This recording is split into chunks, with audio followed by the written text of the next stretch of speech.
एक गांव में 4 दोस्त रहते थे। वो चारों बेहद निकम्मे और कामचोर थे। वो चाहते थे कि हमें कोई काम भी न करना पड़े और खाने, पीने और रहने की हर चीज भी मुयस्सर आती रहे। उन चारों में जो सबसे बड़ा था, वो बहुत चालाक और ज़हीन का था। उसने उन्हें लोगों को बेवकूफ बनाकर पैसे बटोरने का एक अजीब तरीका बताया। उसने कहा, हम किसी दूसरे गांव चले जाते हैं, वहां के लोग हमारे लिए अजनबी होंगे और हम उनके लिए अजनबी होंगे। हम गांव के अमीर लोगों के पास जाकर झूठ मूठ की कहानियां सुनाएंगे और अपनी मजलूमियत बयान करेंगे। यूं हमें कुछ न कुछ पैसे मिल ही जाएंगे। तीनों दोस्तों ने इस तरीका से इत्तेफाक किया। चुनांचा अगले ही दिन चारों दोस्तों ने रुख सफर बांधा और एक गांव में पहुंचे। वहां के अमीर लोगों के पास जाकर अजीब व गरीब झूठी कहानियां घड़ते और बाज दफा अपनी मजलूमियत बयान करते तो लोग उनको पैसे दे देते। जब ये चारों गांव के अमीर लोगों को अच्छी तरह लौट लेते और गांव के लोग उनकी चालाकी और मुकारी को समझने लगते तो ये इस गांव से भागकर किसी दूसरे गांव में पहुंच जाते और वहां के लोगों को बेवकूफ बनाने लगते। इस तरह उन्होंने अच्छा खासा माल जमा कर लिया था और झूठ बोलने में महारत हो गई थी। एक दफा ये चारों यूं सफर करते करते एक दूर दराज के गांव में पहुंचे। वहां एक होटल में उन्होंने देखा कि एक कोने में अमीर कबीर ताजिर बैठा हुआ है। इसके आसपास उसका कीमती सामान भी पड़ा हुआ था और इस ताजिर ने कीमती लिबास पहना हुआ था। ताजिर को देखकर इन चार के मुंह में पानी भर आया और सब सोचने लगे कि किसी तरह इस ताजिर का सब माल हमें मिल जाए। इन चारों में सबसे बड़े के जहन में एक तरकीब आई। उसने ये तरकीब तीनों को बताई तो तीनों ने इस बात में सर हिला दिए। चुनांचा ये चारों दोस्त ताजिर के पास गए। सलाम दुआ के बाद इनमें से एक दोस्त ने ताजिर से कहा, अगर आप रिजामंद हूं तो हम आपके साथ एक खेल खेलना चाहते हैं। वो ये कि हम सब एक दूसरे को झूठी कहानियां सुनाएंगे और शर्त ये होगी कि इन झूठी कहानियों को सच कहना पड़ेगा। अगर उन कहानियों पर किसी ने झूठा होने का इल्जाम लगाया तो वो हार जाएगा और इस हारने वाले का सारा माल ले लिया जाएगा। ताजिर ने कहा, वाह, ये खेल तो बेहद मज़ेदार होगा। मैं तैयार हूं। अगर मैं हार गया तो ये सारा माल तुम्हारा हो जाएगा। चारों दोस्त ये सुनकर बहुत खुश हुए और सोचने लगे कि हम ऐसी ऐसी झूठी कहानियां उसको सुनाएंगे कि ये फौरन पुकार उठेगा, ये झूठ है, ऐसा नहीं हो सकता, और हम जीत जाएंगे और इस ताजिर का सारा माल कब्जा में कर लेंगे। जरूरी है कि हमारे इस खेल में गांव या होटल का बड़ा भी मौजूद हो ताकि वो हार जीत का फैसला कर सके। ताजिर ने कुछ सोचते हुए कहा। चारों दोस्तों ने इस बात से इत्तिफाक किया। चुनांचा गांव के चौहद्री को बुलाया गया और वो इन पांचों के साथ बैठ गया। पहले दोस्त ने कहानी शुरू की। कहने लगा, मैं अभी अपनी मां के पेट में ही था, यानी पैदा नहीं हुआ था कि मेरी मां और बाप सफर पर रवाना हुए। रास्ता में आम का एक दरख्त नजर आया। मेरी मां ने वहां रखकर मेरे बाप से कहा, मुझे आम खाने हैं, आप दरख्त पर चढ़कर आम तोड़कर ला दें।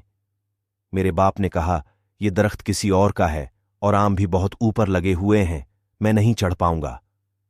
लिहाजा मेरे बाप ने इनकार कर दिया। मुझे जोश आया, मैं चुपके से मां के पेट से निकला और दरख्त पर चढ़कर आम तोड़े और लाकर मां के सामने रख दिए और वापस पेट में चला गया। मेरी मां अपने सामने आम देखकर बहुत खुश हुई और मजे ले लेकर खाने लगी। पहले दोस्त ने कहानी सुनाकर ताजिर की तरफ सवालिया नजरों से देखा। ताजिर ने कहा, वाह, क्या जबरदस्त कहानी है, मां के काम आए। ये कहानी कैसे झूठी हो सकती है? नहीं, ये बिल्कुल सच्ची कहानी है। पहले दोस्त ने जब ये सुना तो मुंह बनाकर एक तरफ बैठ गया। अब दूसरे दोस्त की बारी थी। वो कहने लगा, मेरी उम्र अब अभी सिर्फ 7 साल थी। मुझे शिकार खेलने का बेहद शौक था। एक दफा मैं जंगल में गया। वहां अचानक मुझे दौड़ एक खरगोश नजर आया। मैं उसके पीछे दौड़ पड़ा यहां तक कि मैं उसके करीब पहुंच गया। जब मैं उसके करीब पहुंचा तो मालूम हुआ कि वो खरगोश नहीं बल्कि शेर है। शेर ने मुझे देखकर मेरी तरफ बढ़ना शुरू किया। अब तो मैं बहुत घबरा गया और शेर से कहा, देखो शेर भाई, मैं तो तुम्हारे पीछे सिर्फ इसलिए आया था कि मुझे लगा जैसे आप खरगोश हो। खुदा के लिए मुझे जाने दो। लेकिन शेर ने मेरी बात नहीं मानी और दहाड़ने लगा। मुझे भी गुस्सा आ गया और मैंने एक जोरदार थप्पड़ शेर को मारा। शेर वहीं 2 टुकड़े होकर मर गया। वाह वाह, क्या बहादुरी है! बंदा को ऐसा ही बहादुर होना चाहिए। ये कहानी बिल्कुल झूठी नहीं हो सकती। ताजिर ने दूसरे दोस्त की कहानी सुनकर उसे दाद देते हुए कहा। अब वो दोनों दोस्त जिन्होंने कहानी सुनाई थी, उन्होंने अपने तीसरे साथी को चुपके से आंख मारी कि तो कोई ऐसी गजब की झूठी कहानी सुना जिसे ताजिर फौरन झूठ मान ले। चुनांचा तीसरे दोस्त ने कहना शुरू किया, मुझे मछलियां पकड़ने का बहुत शौक था। इस वक्त मेरी उम्र सिर्फ 1 साल थी। एक दिन मैं दरिया के किनारे गया और वहां पानी में जाल डालकर बैठ गया। कई घंटों जाल लगाने के बावजूद एक मछली भी जाल में न आई। मैंने पास खड़े मछिरों से पूछा कि आज दरिया में मछली नहीं है क्या? उन्होंने बताया कि 3-4 दिनों से एक भी मछली हमें नजर नहीं आई। मैं ये सुन हैरान हुआ और दरिया में गोता लगा दिया। दरिया की तह में पहुंचकर मैंने देखा एक बहुत बड़ी मछली बैठी हुई है और आसपास की तमाम छोटी बड़ी मछलियों को खाए जा रही है। ये देखकर मुझे इस बड़ी मछली पर बहुत गुस्सा आया। मैंने उस मछली को एक जबरदस्त मौका रसीद किया और उसे वहीं ढेर कर दिया। फिर मैंने वहीं दरिया की तह में बैठकर आग जलाई और वहीं मछली पकाई और खाकर वापस दरिया से बाहर आ गया और अपना सामान लेकर घर की तरफ चल पड़ा। तीसरे ने कहानी सुनाकर उम्मीद भरी नजरों से ताजिर की तरफ देखा। ताजिर ने कहा, बहुत अच्छी कहानी है। दरिया की सब छोटी मछलियों को आजादी दिलाई। कितना नेकी का काम है, बिल्कुल सच्ची कहानी है। अब चौथे दोस्त की बारी थी। उसने कहना शुरू किया, मेरी उम्र सिर्फ 2 साल थी। एक दिन मैं जंगल में गया। वहां खजूरों के बड़े बड़े दरख्त थे और उन पर खजूरी बहुत लगी हुई थीं। मेरा बहुत दिल चाहा कि मैं खजूरें खाऊं। चुनांचा में दरख्त पर चढ़ा और पेट भरकर खजूरें खाएं। जब मैंने दरख्त से नीचे उतरने का इरादा किया तो मुझे लगा मैं नीचे उतरते उतरते गिर जाऊंगा। मैं भूल गया था कि दरख्त से नीचे कैसे उतरते हैं। मैं दरख्त पर बैठा रहा यहां तक कि शाम हो गई। अचानक मेरे जहन में एक तरकीब आई कि क्यों ना मैं गांव से सीढ़ी लाकर इसके जरिए से नीचे उतरूं। चुनांचा में गांव गया, वहां से सीढ़ी उठाकर दरख्त के साथ लगाई और इसके जरिए से नीचे उतर गया। अब चारों दोस्तों ने उम्मीद भरी नजरों से ताजिर को देखा कि अब जरूर कह देगा, नहीं, ये कहानी झूठी है। लेकिन ताजिर ने आगे बढ़कर चौथे से हाथ मिलाया और कहने लगा, क्या जबरदस्त दिमाग पाया है। ऐसी तरकीब तो बहुत ज़हीन आदमी के ज़हन में आ सकती है। बिल्कुल सच्ची कहानी मालूम होती है। अब तो चारों बहुत घबराए कि कहीं हम हार न जाएं और हमारा सारा माल ये ताजिर ले उड़े। कहानी सुनाने की बारी अब ताजिर की थी। ताजिर कहने लगा, मैंने बहुत साल पहले एक खूबसूरत बाग लगाया था।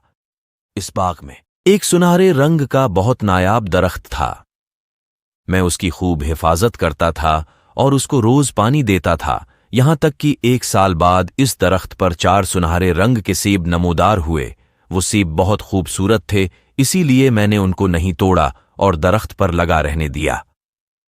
एक दिन मैं अपने बाग में काम कर रहा था कि अचानक उन 4 सीबों से एक एक आदमी निकला। चौंका।